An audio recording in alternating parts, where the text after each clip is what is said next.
you have any query, you can ask me the question. So we will discuss that part. So today is the day of revision.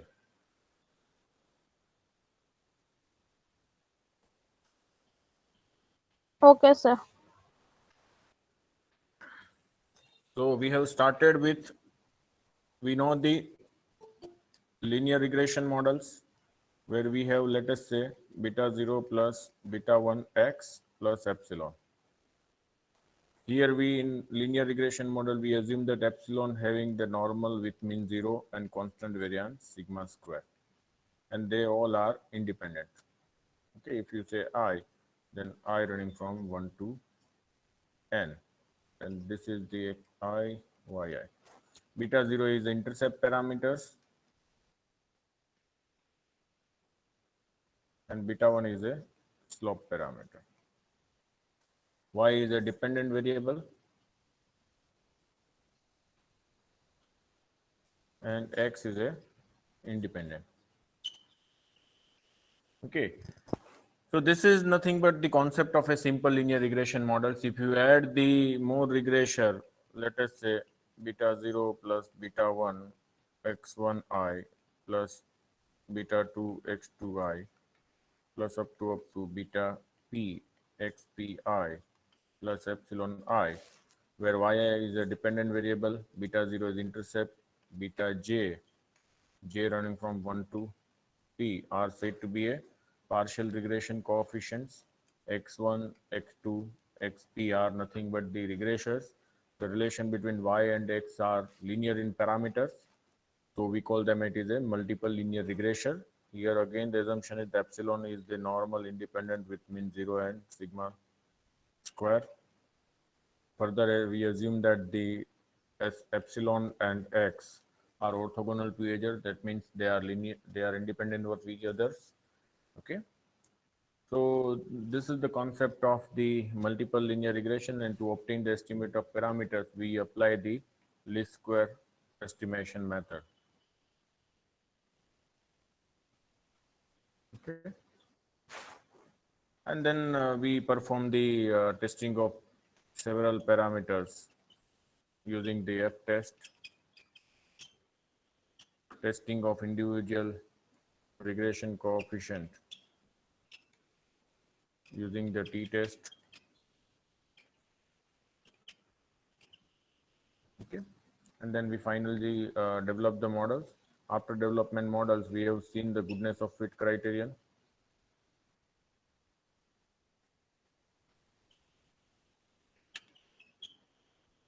In goodness of fit criterion, we have seen the R square. Higher the R square, better the model. Adjusted R square. Okay, higher the adjusted R square, better the models, but adjusted R square is always less than or equal to R square. If you add the variables, R square is always increasing, but there is no guarantee that the adjusted R square increase. If it increases, then added variables are important. If it is decreasing, that means added variable is not important. But these two criteria can be useful when the model is a nested in nature. But suppose if the model is non-nested, then one can go for the AIC, that is archaic information criterion. And another is a BIC, that is Bayesian information criterion, or the squash information criterion. Lower the AIC, better the model. Lower the BIC, better the model. Okay. AIC is mainly used for the large sample size.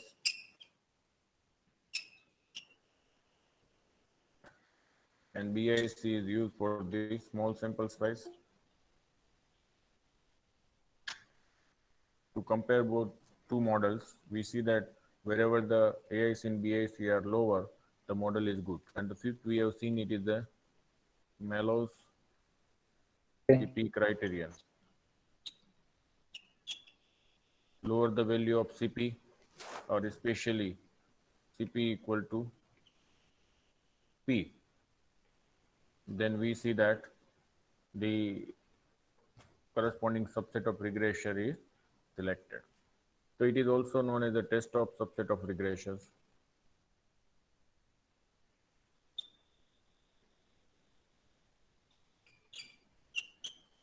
Okay. So these all we talk about the model fitting, model selection criteria. Now for a diagnosis checking,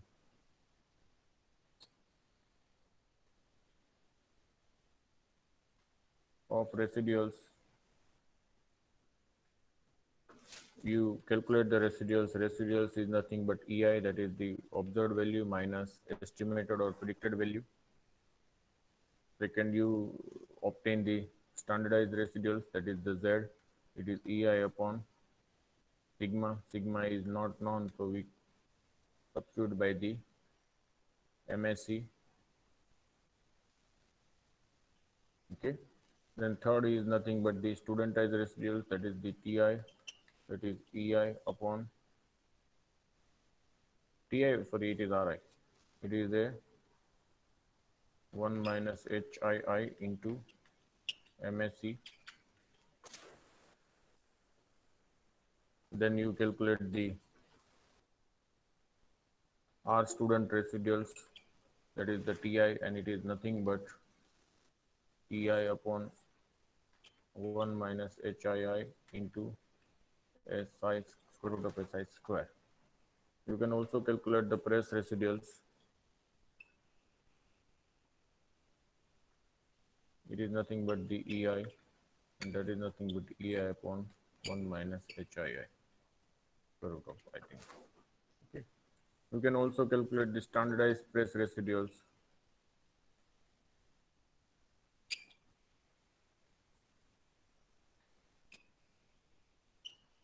Okay.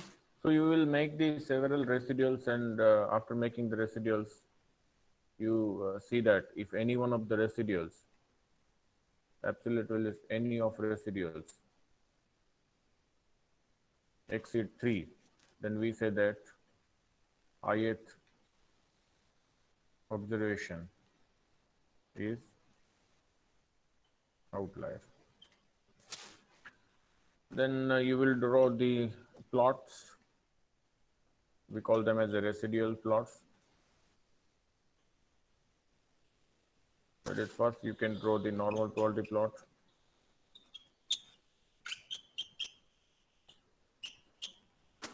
Second, you can draw the residual versus predicted value plot. In normal probability plot, if all the point is covered by the line, then we say that the data is, or residuals is, normally distributed. And you try to see that is there any patterns in the data. If there is no pattern, then we say that the EI is free from yi cap. That means residuals are free from the X. It means that the constant variance assumption is true. Third, you can also take the okay. You can calculate the leverage value and make a plot of the Cook distance DI versus HII, and try to see that is there any point is outlier or not, also influential point or not. So this is for the influential points.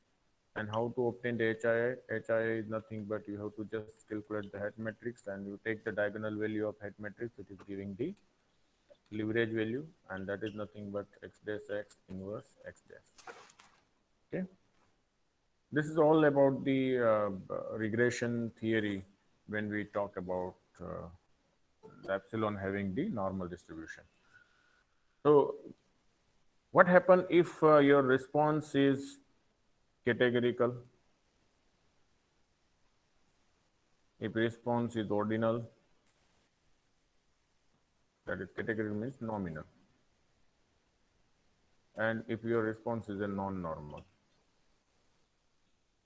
And if you wish to see what is the impact of X on Y, so we cannot apply the concept of a simple linear regression models.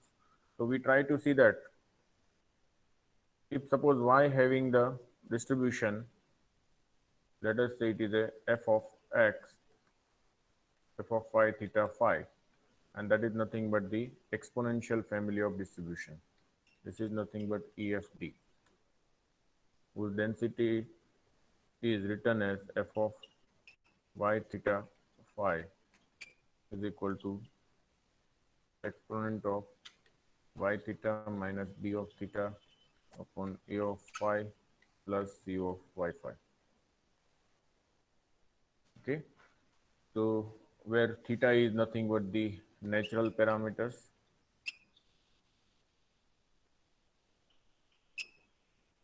and phi is nothing but it is a scale parameter.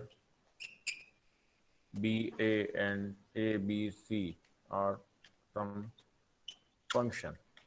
Okay, so we are not interested in the scale parameters. We are mainly interested in the theta. So theta is also known as a canonical link because theta is nothing but it is a function of a mu, and mu is nothing but your expected response. So we call them it is the expected value of y. So if we are always interested to find out the expected value of y, so it is nothing but expected value of y is nothing with mu, mu is nothing but g inverse of theta. Okay, so it means that whatever the link function you have, it is a invertible and differentiable. Whatever link function you are obtaining, it is invertible and differentiable function. So instead of considering the individual distribution, we consider the y having a exponential family of distribution. So what are the member of exponential family of distribution? Normal distribution, members of EFD. So first is normal, second one is binomial, third one is Poisson, fourth one is gamma distribution. Okay, so we always try to also, let us say fifth, you can say that negative binomial.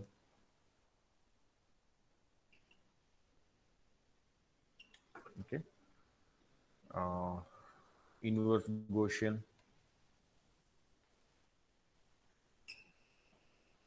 So these are the members of distribution. So uh, whatever the models in the second semester we have developed, linear regression models, where we assume that the epsilon having the normal distribution. But here now epsilon having normal, it means y having a normal because y is a linear function of epsilon. So here we consider that y is a member of exponential family.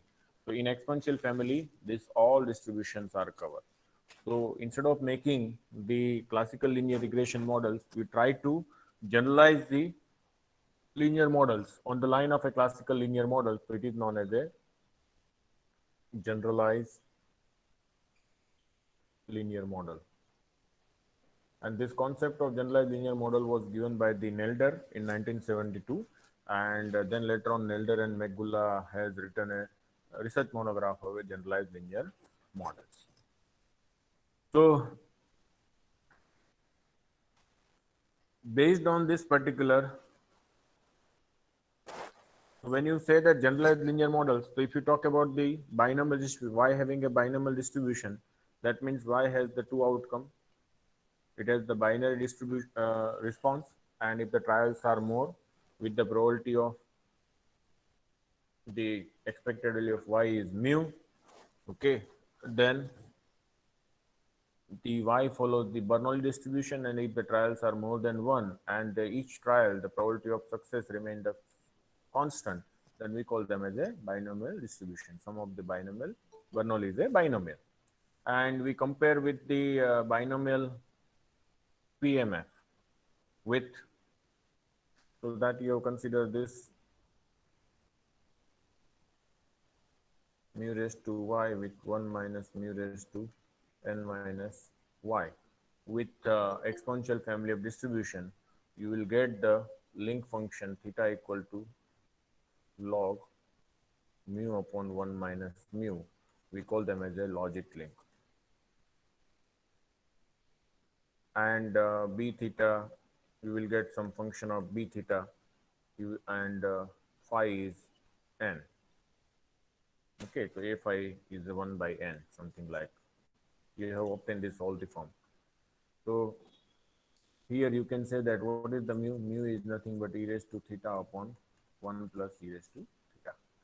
So if you have the value of the theta and b theta, what is the b theta? Anybody remember the form of b theta?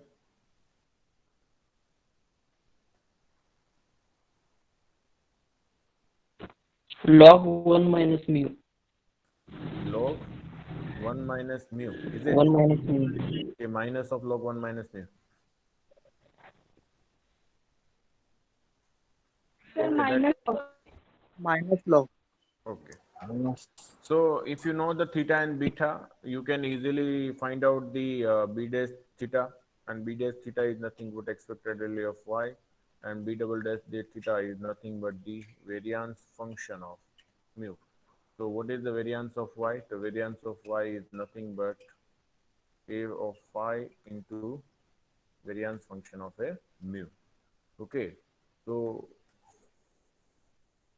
how you have obtained the mean and variance of a exponential family of distribution? Just write this particular density in the form of a likelihood, and then take the likelihood, then take the log likelihood. Okay, and log likelihood is nothing but y theta minus b of theta upon a of phi plus cy phi. Use these two conditions, del L by del theta is equal to 0, and expected value of del square L by del theta square plus expected value of del L by del theta whole square is equal to 0. So you will get the variance of y is nothing but a of phi into b double dash theta. Okay, so you can easily obtain the mean and variance of this. So if your response is binary, then you have to have a binomial distribution, and because the link function is a logit function, so you can write the, because we know that in linear regression models, expected value of y is equal to beta 0 plus beta 1 x. In here we can call them as the eta. Eta is nothing but the linear predictors. So that is the canonical link in a, sorry, that is the identical link in a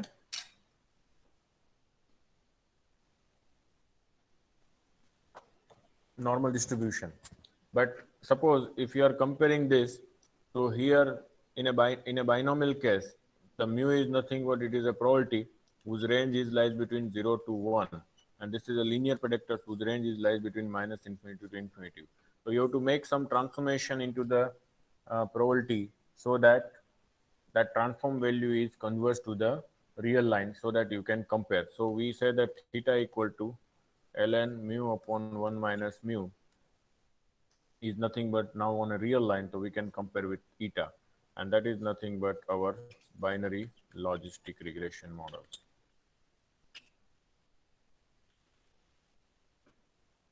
Okay, and therefore the mu is nothing but e raised to eta upon 1 plus e raised to eta. That is the probability of interest. Given a value of x, if you know the beta 0 and beta 1, you can obtain the eta, and if you know the eta, you can obtain the estimate of a mu. That is what is the probability that the item is going to have a success. So this is known as a logit. Why logit? Because it is used. This is nothing but the CDF of the cumulative distribution function of a logistic distribution.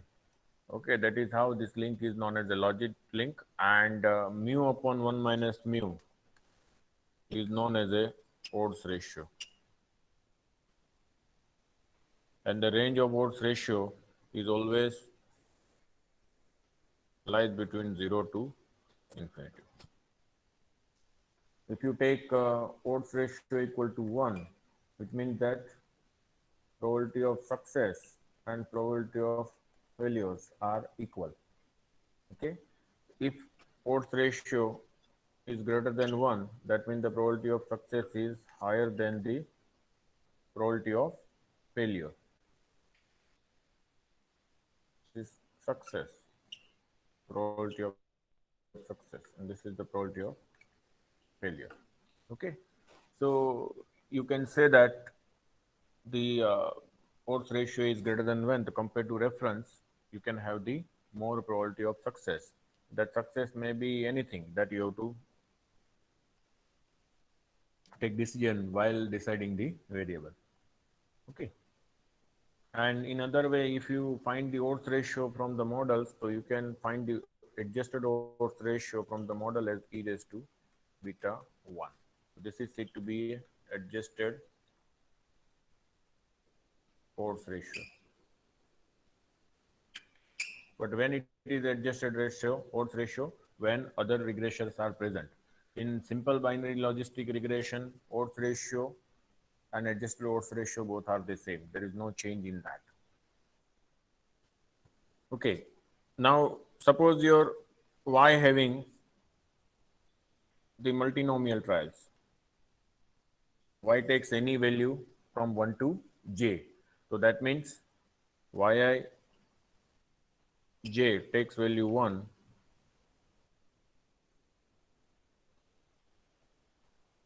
if ith respondents falls into jth category. 0 otherwise. So it means that yij takes the binary response. So yi1, yi2, up to all yi capital J, they are taking the binary response. This is the vector of binary response. Suppose if you are talking about the ith subject, if ith subject falls into the first category, then the vector you have a like that. Okay, because yi1 takes value 1, rest of them are 0. So what is the probability corresponding to the first response? So you said that probability of yi1, yi takes value 1. So what is that probability? It is a pi 1, pi i1. Okay, so similarly, the probability corresponding to that is a pi i2 and pi ij. And we know that the sum of pi i1 plus pi i2 plus pi ij is equal to 1.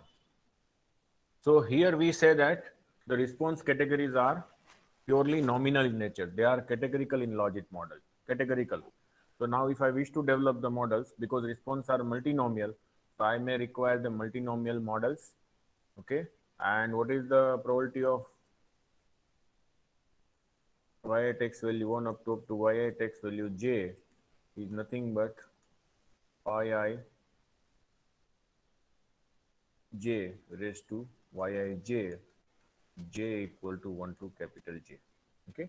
And if you have n observation, then likelihood is nothing but I running from 1 to n, j running from 1 to capital J, yij raised to yij. Okay. So if I wish to develop this model when the response categories are multinomial in nature, okay, then I have to apply the multinomial logit model, or you can say that it is a baseline categorical logit model, baseline category logit model. Okay, so that is given by defined by ln pi j upon pi capital J is equal to alpha j plus beta j dash x. Okay, j running from 1 to j minus 1. So how many logit equation are there? You can have a j minus 1 logistic equation. You have to keep any one of the category is a reference category. So usually we keep the last category as a reference category. So if I'm interested to find out the pi j, so pi j is nothing but the e power alpha j beta j dash x upon 1 plus summation j equal to 1 to j minus 1 e power alpha j plus beta j dash x. Here in a multinomial logistic regression, you have a j minus 1 intercept is there, and you can have a j minus 1 regression coefficients are also different. And to find out the last probability, you can use by this formula, or you can just calculate pi j by 1 minus summation j minus 1, because we will calculate the probability for the j minus 1 category from j minus 1 logit, the sum, and subtract it from 1, it is giving the probability of the last category for the ith response. Okay. Now, if your response are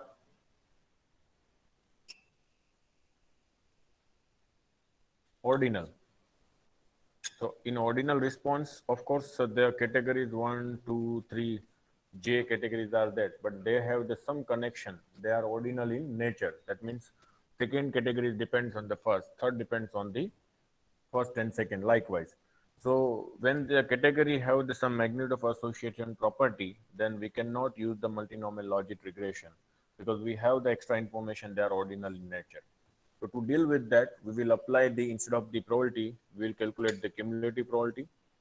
And cumulative probability is nothing but it is the probability that response yi falls into jth or less than or equal to jth category. So it is nothing but phi i1 plus phi i2 plus up to phi ij. So we, instead of the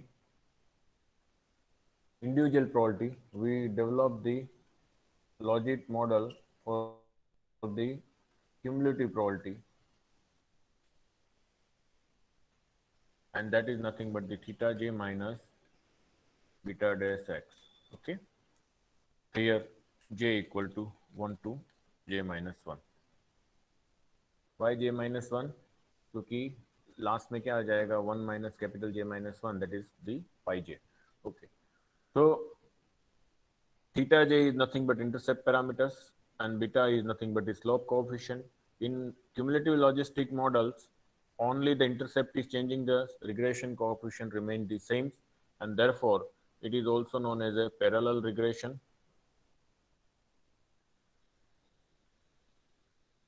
or proportional odds regression model. Okay, and what is the connection between theta 1 to theta 1, theta 2 up to theta capital J minus 1? So thetas are strictly ordering, but when this model can be applicable, when in a response are ordinal, but they are of a subjective in nature. For objective, there is a different model. So when they are subjective, it means that if we can combine two adjacent categories, okay, there should not be any change you observe into the regression coefficient. So the combination of a adjacent category has no impact on the effect of the regression on the logit model. So if I wish to find out the cumulative probability of gamma ij, it is nothing but e raised to theta j minus beta dash x upon 1 plus e raised to theta j minus beta dash x. Okay, and if I am interested to find out the probability that ith response take the jth category or falls into the jth category, then I know this cumulative probability. I know this cumulative probability at j minus 1. Just take the difference, you will get this. And what is the likelihood you can write? Likelihood you can write it as a I equal to 1 to n, j equal to 1 to capital J. You have this probability pi ij raised to yij, but pi ij can be calculated using this. So I equal to 1 to n, j equal to 1 to capital J.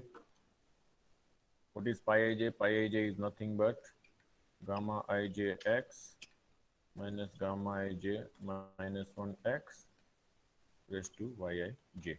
And just substitute this gamma ij by the corresponding probability, you can easily obtain. Okay, and then perform the iterative procedure and obtain the estimate of parameters. Okay, so when we talk about the binary logistic regression, we have considered this model log mu upon 1 minus mu is equal to eta. So, and eta is nothing but beta 0 plus beta 1 x. So, our role is that I wish to find out the estimate of beta 0 and beta 1. Okay, but in likelihood, we know that in a log likelihood, you have seen that you have the only theta is a function of mu.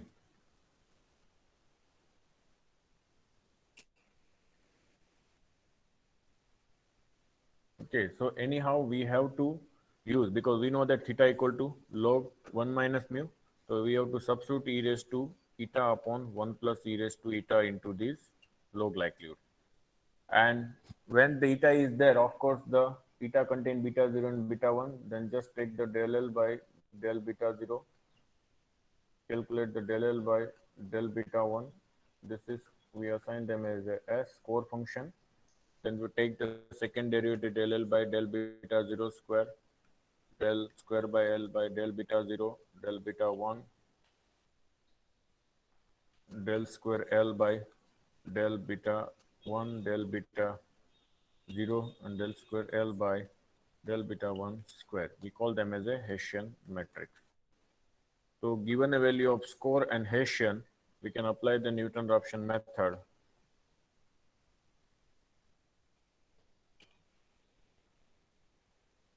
to estimate the parameters.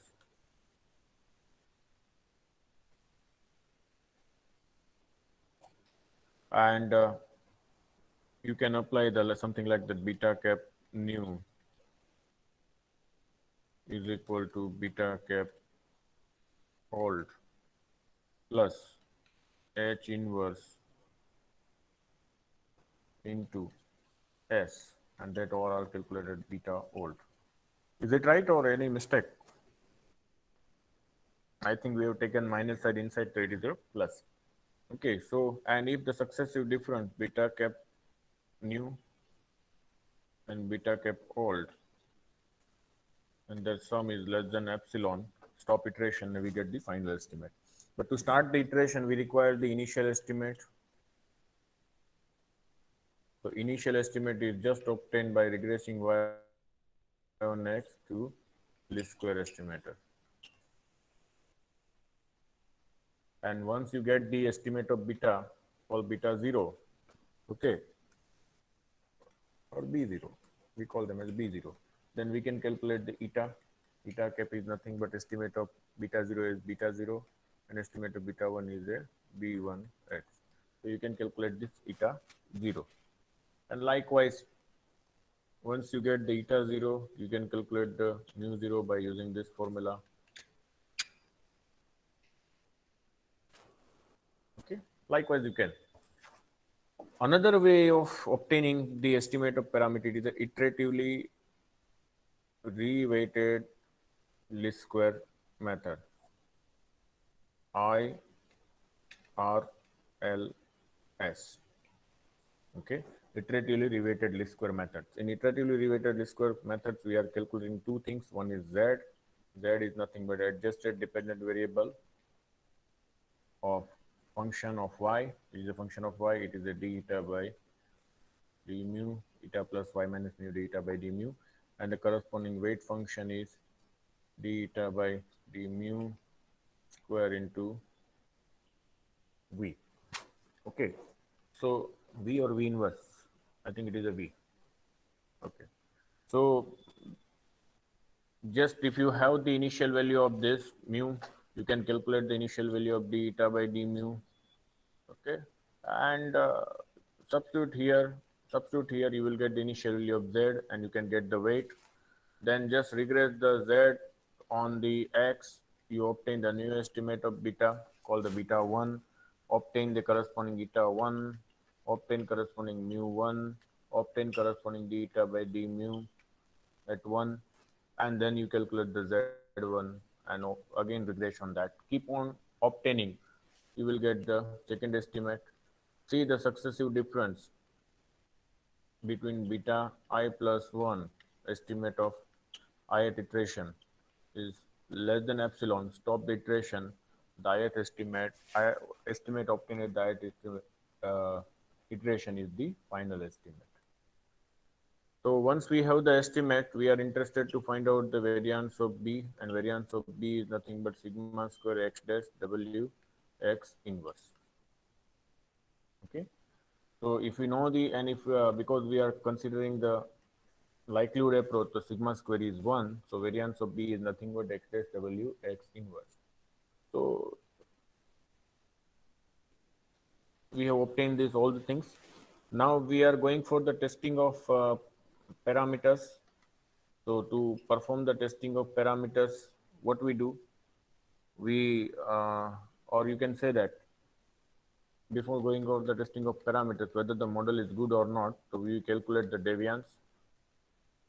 And what is the deviance? Deviance is nothing but the twice of LS minus LM. LS means likelihood under saturated models. LM means likelihood under the model consideration.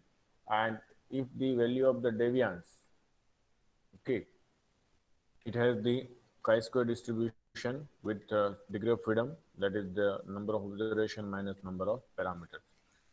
So if I have the two models, I will calculate the deviance of the first model and deviance of the second models. It is the for the model 1, for the model 2, and both the models are nested in nature. Let us say the model is beta 0 plus the linear predictor is beta 0 plus beta 1 x1 here, and here it is a beta 0 plus beta 1 x1 plus x2. So that means first model is a submodel of the second model. So of course the deviance of first model is always larger than the deviance of the second model. So therefore we will see the successive difference of this and compare with the twice of P minus Q. P is nothing but number of parameters in the second models, and Q is the number of parameters in the first model. So if the hypothesis is rejected, it means that added variable has significant contribution in model development.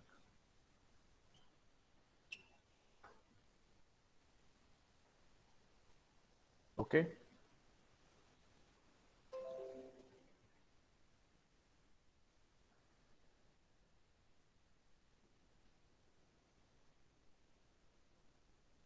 So we can also use the deviance as subset of test of regressors. Let us say that my linear predictors has this form x beta. Now I am dividing this particular into the two part x1 beta 1 and x2 beta 2. It has the, let us say, n minus r regressors, and it has the r regressors. So of course there are r parameters. So if I am interested to test beta 2 equal to 0, that means there is no impact of the last r regressions. So I will calculate the deviance of x, and I will calculate the deviance of beta 2, beta 1, because under h naught beta 2 equal to 0, so we'll calculate deviance. So of course it has the less parameter, so deviance is higher than the all models. So we will calculate the deviance of beta 2 given beta 1 is equal to deviance of beta 1 minus deviance of beta 2. And it has the chi-square with hard degree of freedom. So we'll compare this deviance. If it exceeds the chi-square r with alpha level of significance, then reject at naught. Reject at naught means beta 2 is significantly different from 0. Okay, beta 2 is significantly different from 0. So it means that added variable has the important. Same subset of regressors you can compare in obtain that way. Suppose your eta is something like that: beta 0 plus beta 1 x1 plus beta 2 x2. Now I will divide into the two parts. This is the one part and this is the another part. And if I wish to perform beta 2 equal to 0, individual testing of parameters can be also assessed based on the deviance of the regression. So you can calculate d beta given beta 1 as a d of beta 1 minus d of this entire beta, which contain beta 0 and beta 1 2. And this compare if this exceeds chi-square with 1, because how many parameters? 1 parameters. So it is a chi-square with 1 alpha, then we say that the null hypothesis is rejected. That means added variable is important. So individual testing can be also performed using the subset of regression. Sometimes people apply the Wald statistics for individual testing of regression coefficient. Okay, so we know that these all are having a normal distribution because MLEs are asymptotically normal with mean beta and variance. What is the variance? So you have already the x dash w x inverse. Okay, so of course individual they have the asymptotically normal, so beta j cap divided by the standard error of beta j cap as the normal 0 1, and therefore z square has the chi-square 1, and this is nothing but the Wald statistics. And then you compare with the chi-square 1. If hypothesis rejected, beta j is a significantly differ from the 0. So null hypothesis here, beta j equal to 0. And now what is the standard error of beta j? So variance of beta j cap is nothing but it is a diagonal value, jth value is nothing but the variance, and then when you take the square root, it is giving the standard error of the beta. And if I know the standard errors and beta j, I can obtain the confidence interval, that is beta j cap plus or minus z alpha by 2 standard error of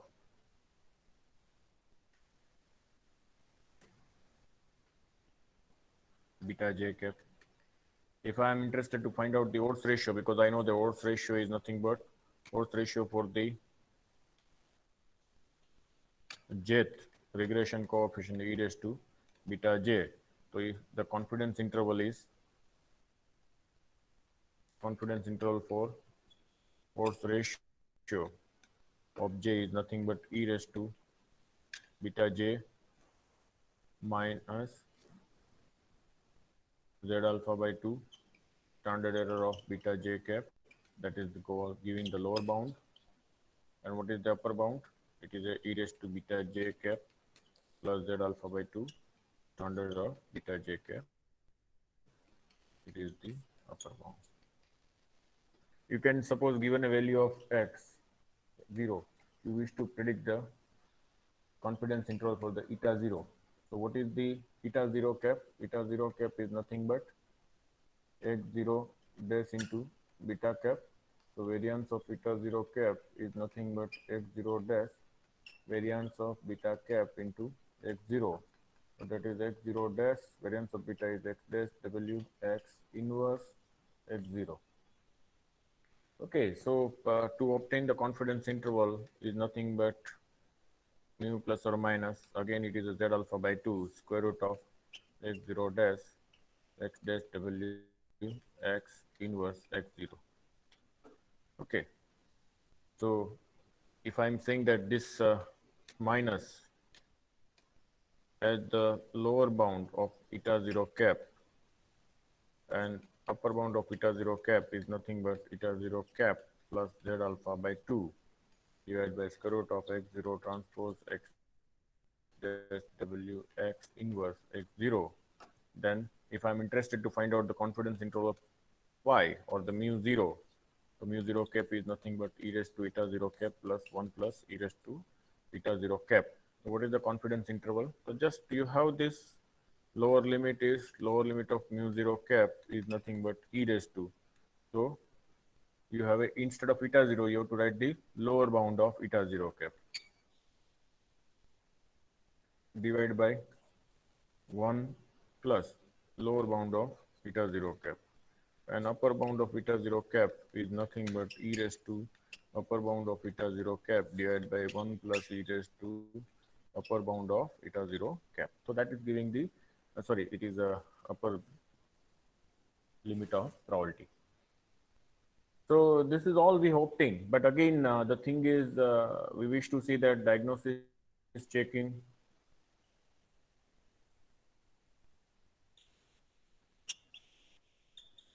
of residuals. So in generalized linear models, we usually use the three types of residuals. One is a deviance residuals. Sorry, let us start with the Pearson residual.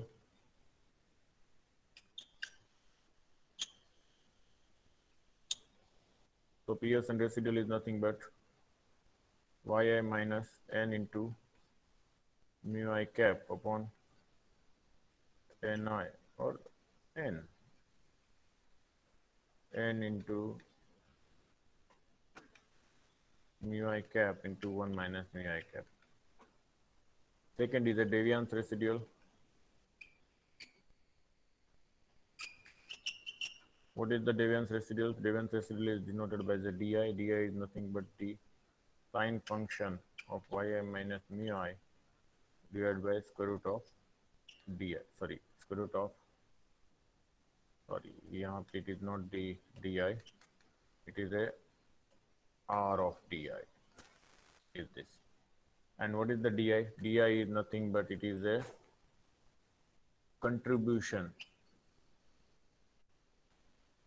of ith respondent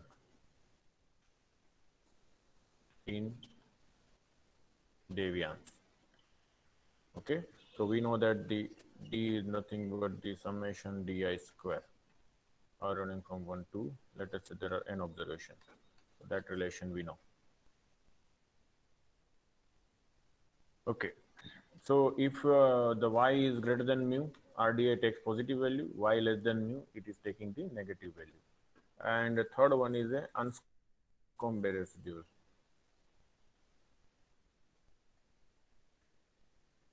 What was the problem with the Pearson residuals? Pearson residuals, for a skewed distribution, it is giving the skewed. It does not stabilize the variance, and that is how we look for the variance. We look for the residuals, which has the basic property of a normal residuals, like a normal distribution and the stabilized variant. So, which Anscombe has given the transformation. You can use this transformation and obtain the form of the Anscombe, and then you obtain the residuals of Anscombe, that is nothing but a of y minus a of mu divided by square root of variance of a of y. And variance of a of y is nothing but, what is that? It is a double dash, a dash square, na? A dash mu square into variance of y, something like that. So this residuals has the constant variance or stabilized variance and the property of this. So you can obtain the form of the Anscombe residual for various distributions. Similarly, you can obtain the form of the deviance residuals for various distribution. Why? Because you know the various form of the deviance for various distribution that we have already derived. And then you can make the normal probability plot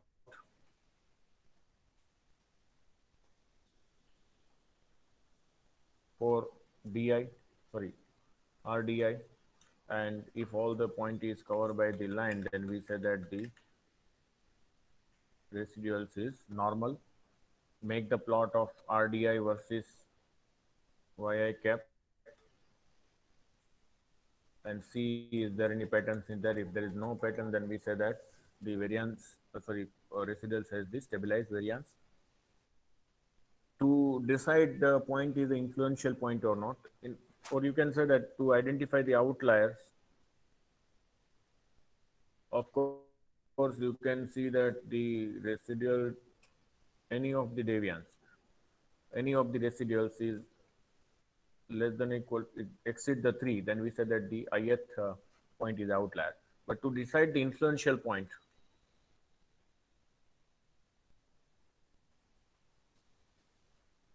one can calculate the difference is deviance, difference in betas, and difference in chi-square.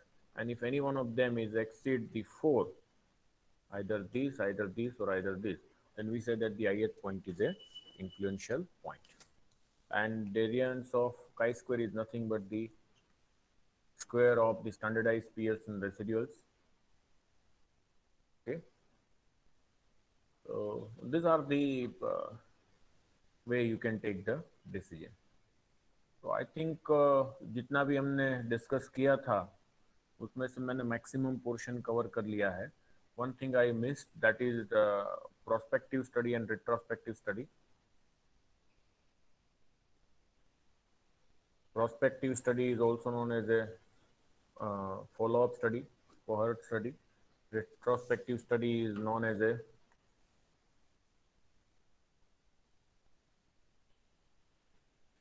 backward study, case control trial study. Prospective is forward study. Okay, it in a prospective study you give the exposure and then try to obtain the incidence of disease. So it is a follow-up study. In retrospective study, you have the disease group people and non-disease group people, both are that. You retrospectively take a sample from that and try to study what is the impact of exposure. Okay. So logistic regression giving the same estimate of the regression coefficient for a prospective as well as the retrospective study, except the intercept parameters. And therefore, we always use the logistic regression. Prospective study require the larger sample size. It required the large time to follow up. Lots of the cost is associated with that. Our retrospective study already you have the one group of the people who have the disease. So that data is already available, and from the case history, you try to identify what kind of exposure the individual got, so that there was happen of a disease. So retrospective study is sometimes more easier compared to the follow-up study or the prospective study. Any questions to anyone? Sir no sir. एक question था. हम लोग ने जो practical 4 किया, last practical किया था ना. हेलो. बोलो बोलो. हाँ सर, मैंने कल वो किया तो मेरे को एरर आ रहा है और मेरे को ट्राई सॉल्व करने का मैंने बहुत ट्राई किया, बट मेरे से वो हुआ नहीं. तो उसको क्वेश्चन थोड़ी बोलते हैं. डाउट है, क्वेश्चन नहीं है, डाउट है. सॉरी. डाउट है तो सॉल्व किया आपने, कहाँ गड़बड़ है वो पूछना है. पहले आप बताइए, इसमें कोई क्वेरी जो थियोरेटिकल डिस्कशन हो उसमें? थियरी में नहीं है sir. Anyone? No sir. No sir. No sir.